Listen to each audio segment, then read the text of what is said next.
The alien presence on this planet, Stuart, if it exists, probably started a long time ago.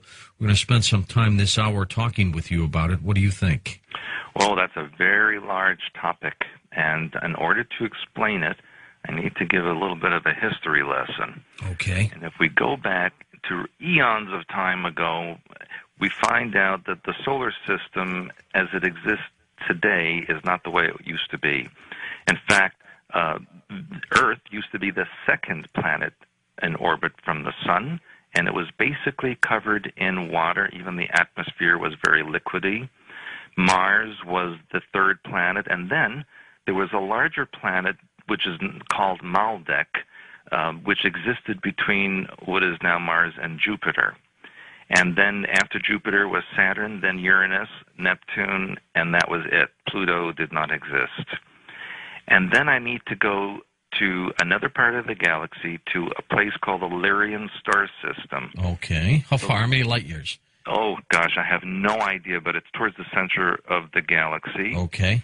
The Lyrian star system, for all intents and purposes, is where humanity began. That is the home area of all of humanity. There was also a star system called the Draco star system, and that was basically a reptilian empire. And the reptilians have a mindset where they feel an obligation to seek out and destroy or assimilate all other creatures or species, because they feel the reptilian life form is the most perfect representation of God or God mind.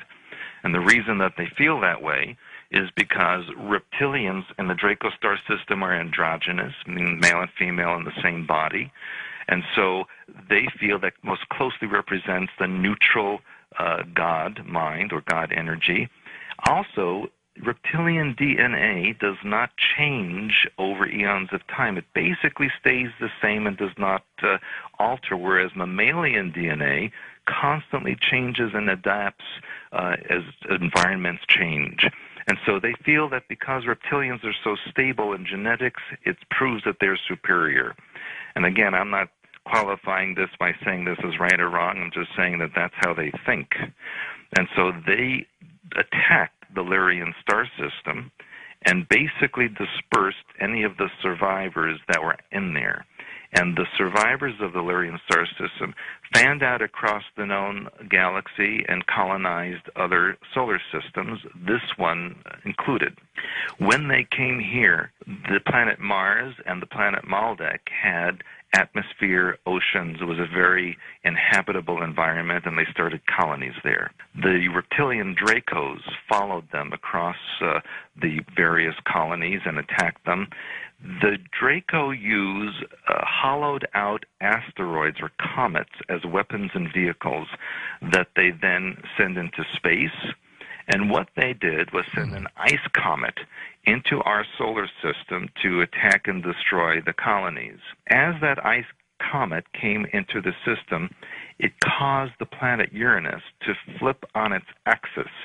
Uranus is the only planet known that orbits in a north to south direction instead of an east to west as all other planets do, and that's because it was knocked off of its original axis. It then continued towards in the solar system and approached the planet Maldek, and the pressure or the gravitational pull of the ice comet, planet Maldek, and the large gas planet Jupiter caused the Maldek to explode, which is why we have the asteroid belt now between Mars and Jupiter. That's a remarkable story, and, you know, there have been glimpses of this. Are you familiar at all, Stuart, with the work of Zecharia Sitchin? Yes, of course. Now, where does his work come in terms of that planet that comes here, Nibiru? You didn't mention that. Yes, you see, here's the other thing. That Nibiru, which is also in some cultures called Marduk, this is also an artificial object which has an elliptical orbit in space. It is controlled by another type of reptilian being. It is not the Draco, but it's actually a different species. The Anunnaki, he said, right? Yes, yes, and what we learned at Montauk was that group was actually enemies of the Draco, and that they were antagonistic towards each other. Now, interestingly enough, back in 1999, I believe it was in LA Times and possibly also in the New York Times, there was an article stating that a large object NASA had detected past the orbit of Pluto in an elliptical orbit around our sun, and that we can expect to see that object come closer to the Earth around the year 2003. That was back in 1999. And as usual, when the New World Order government sends out information that they want people to know, they send it out in a little blip like that, and then you never see it again. And that's kind of their legal out, that they told you everything and that it wasn't a surprise. Now, where did this knowledge, where did this information come to you? I'm going to come back to time travel with you next hour, but then, are you saying the first colonists on this planet were the reptilians? Yes, I'm sorry for diverting from that, but absolutely. Right. The first beings, the first colonies here were reptilians. Therefore, they consider this to be their planet, and that we, humans or mammalians, are the alien invaders. And so they colonized a very large landmass on the planet that appeared out of the oceans, and that has been called in various cultures either Lemuria or Mu. Yeah, and that existed in what is now the Pacific Ocean, and that culture lasted for many, many millennia. And they developed large cities, a high technology, and basically were preparing the planet for an assimilation into the Draco Empire.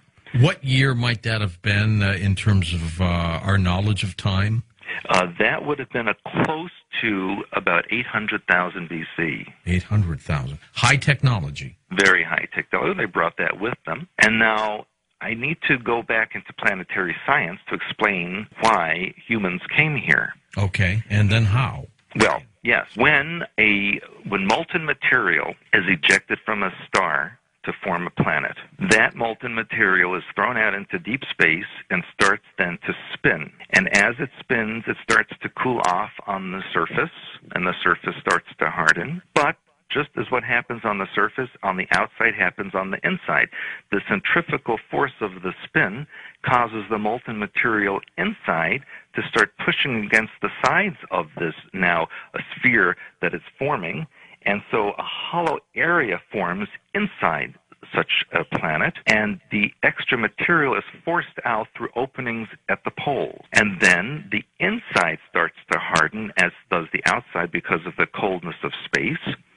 So what you then have is a planet with a hardened outside, a hardened inside, and molten material trapped in between the inner and outer mantles. In the very center of the hollow area is leftover molten material, what sometimes is referred to as an inner sun. But it's not really a sun, it's molten material. And then the openings at the poles still exist because that's where some of the molten material was ejected. And that is basic planetary science, and a lot of the planets in this solar system, including Earth and Mars, were formed that way. And so when Mars was affected by that ice comet, the colonists went to the inside of the planet in order to have safety. And so some of those colonists wanted to come to this planet as a refuge, and a lot of the other colonies that were created from the refugees of Lyrae also needed a place to come.